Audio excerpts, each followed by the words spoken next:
So we just got our first real look at the Galaxy Z Fold 8 Wide. And it's not a render, it's not a CAD leak, it's a screen protector. And it tells us a lot. This phone is Samsung's answer to Apple's upcoming foldable iPhone Ultra. And now that we can actually see the design, the shape, the proportions, the corners, things are starting to get real. Let's break it all down. So the leaked screen protector gives us a clear picture of the external display. And the first thing you notice, it is wider and shorter than a standard Galaxy Z Fold. This isn't the tall, narrow book-style fold you're used to. This thing is built differently. There's a front punch-hole camera at the top. Worth noting, that camera, according to other reports, will be significantly smaller than it appears on the screen protector. That's actually one of the new innovations Samsung is bringing to the Fold 8 series specifically.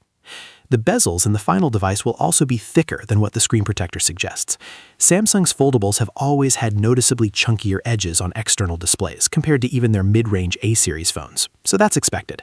And the corners? Super sharp. This harks back to the Galaxy S24 Ultra design language, the same sharp corner style used on the Fold 7, carrying forward to the Fold 8 lineup. Early internal testing, according to one source, suggests the phone feels impeccable to hold and use, which matters a lot for a form factor that's this unconventional. Now, context. This form factor didn't come out of nowhere.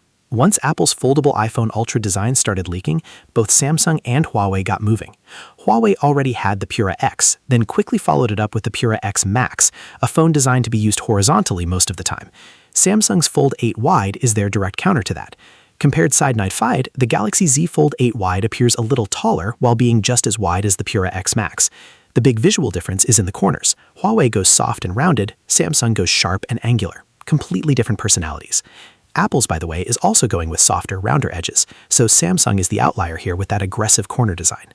Hardware-wise, the Fold 8 Wide is reportedly packing slightly less impressive internals than the standard Fold 8, but if the software experience is tuned right for this wider canvas, that trade-off might not matter to most buyers.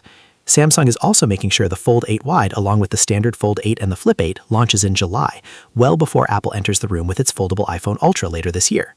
Here's the thing. I'm not fully sold on this form factor yet, but I can absolutely see it catching on. The wide folding design solves real problems for content consumption, multitasking, and just plain holding a foldable comfortably. There's even a scenario where this becomes the standard foldable form factor, and the traditional tall book-style fold becomes the niche option for people who won't let go. Wild to think about, but not impossible. Samsung is making sure customers get a full taste of this design before Apple even shows up.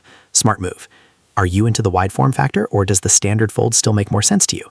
Let me know in the comments. Hit like if this was useful, subscribe if you're new, and I'll see you in the next one. Peace out.